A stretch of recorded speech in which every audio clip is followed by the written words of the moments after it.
Donald Trump చేసేటువంటి పనులు ఇప్పుడు దాకా ఒక ఎత్తు, ఇప్పుడు నుంచి మరొక ఎత్తు. ట్రంప్ ట్రేడ్ వార్ 2.0 మొదలైంది. ఎందుకని?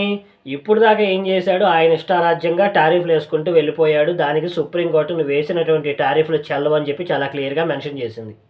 అయితే ఇమ్మీడియేట్‌గా ఈయన రిటాలియేట్ అయ్యి సెక్షన్ 122ని ఉపయోగించుకొని నాకు హక్కు ఉంది. నేను క్లియర్‌గా గ్లోబల్ పర్సెంటేజ్ ఏది టారిఫ్ పర్సెంటేజ్ 15% విధిస్తున్నానని చెప్పి చాలా క్లియర్‌గా ఇమ్మీడియేట్‌గా దాన్ని ఫిబ్రవరి 24 తారీఖు నుంచి అది అమల్లోకి వస్తుందని కూడా స్టేట్మెంట్ పాస్ చేశారు. అయితే నిన్న స్టేట్ ఆఫ్ యూనియన్ అని చెప్పి ప్రతి సంవత్సరం జరిగేటువంటి కాంగ్రెస్ స్టేట్ ఆఫ్ యూనియన్ నిన్న జరిగింది. అందులో కొన్ని విచిత్రమైనటువంటి స్టేట్మెంట్స్ ఆయన పాస్ చేశారు. ఏంటి?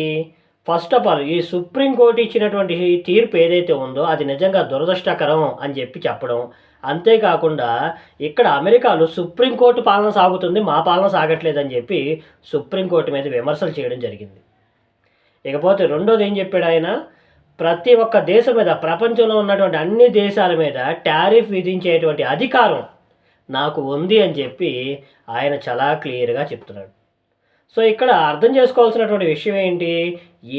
ఏం జరిగినా టారిఫ్‌లు వేయటం అనేది కామన్. అది గ్యారంటీ అని చెప్పి చాలా స్పష్టంగా చెప్తున్నాడు ఆయన. సో, అందుకని ఇప్పుడు నేనేమన్నానంటే ఇప్పుడు ట్రేడ్ వార్ 2.0 మొదలైందని చెప్పి చాలా క్లియర్‌గా అర్థమవుతుంది. ఇంకొక మాట ఏం చెప్తున్నాడు ఆయన? America first, America first, America first. ఏం జరిగినా నాకు అమెరికా ఫస్ట్ అని చెప్తున్నాడు. అయితే ఇక్కడ అమెరికా ఫస్ట్ అనే నినాదం నిజంగా అమెరికా ప్రజలకి న్యాయం జరిగిందా దానివల్ల? లేదు. ఎందుకని? దీనివల్ల అమెరికా ప్రజలే ఎక్కువ నష్టపోయారు. అమెరికా కంపెనీలే ఎక్కువ నష్టపోయినాయి. దిగుమతి చేసుకోవాలి కదా మరి వాళ్ళు. దిగుమతి చేసుకున్నప్పుడు ధర ఎక్కువ పెట్టే కొనాలి కదా! అఫ్‌కోర్స్ మనకి ఏదైతే ఎక్స్‌పోర్ట్ చేసేటువంటి కంపెనీలు ఏవైతే ఉన్నాయో, ఆ దేశాలు ఏవైతే ఉన్నాయో, అయి ఎక్స్‌పోర్ట్స్ తగ్గించినా వెళ్ళినటువంటి ఎక్స్‌పోర్ట్స్ ఏవైతే ఉన్నాయో, అక్కడ ప్రజలైతే కొనాల్సిందే కదా! కొన్నప్పుడు వాళ్ళు నష్టపోవాల్సిందే కదా! అయినా సరే ఒప్పుకోవట్లేదు ఆయన. సో, ఇప్పుడు ఫిబ్రవరి 24 తారీఖు నుంచి నిన్నటి నుంచి ఈ గ్లోబల్ 15% ట్యాక్స్ అనేది అమల్లోకి అయితే వచ్చింది. మరి ఇండియా మీద ఇంపాక్ట్ ఉంటుందా? ఖచ్చితంగా ఇంపాక్ట్ ఉంటుంది. ఎందుకంటే మన ఫార్మా రంగం గానీ, ఐటీ రంగం గానీ కంప్లీట్‌గా అమెరికా మీద డిపెండ్ అయ్యి ఉంది. సో, కంప్లీట్‌గా ఏదైతే ఈ 2 రంగాలు ఉన్నాయో, ఈ 2 రంగాల మీద కంపల్సరీగా మనకి ఇంపాక్ట్ అనేది తగులుతుంది.